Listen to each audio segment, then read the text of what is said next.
భూమిని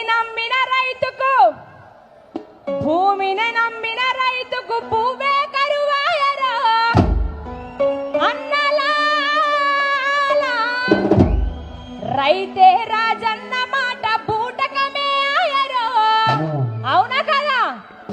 అవునన్నలందరూ ఒకసారి గట్టిగా పిడికిలు బిగించాలి. రైతే రాజన్న మాట బూటకమే ఆయరో అన్నలా.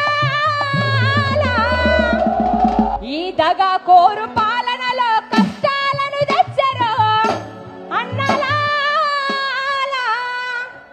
అన్నదాత రైతన్నను అరిగోసలు పెట్టరో, ఎనుకటి బాధలన్నీ ముందుకైగా తెచ్చరో.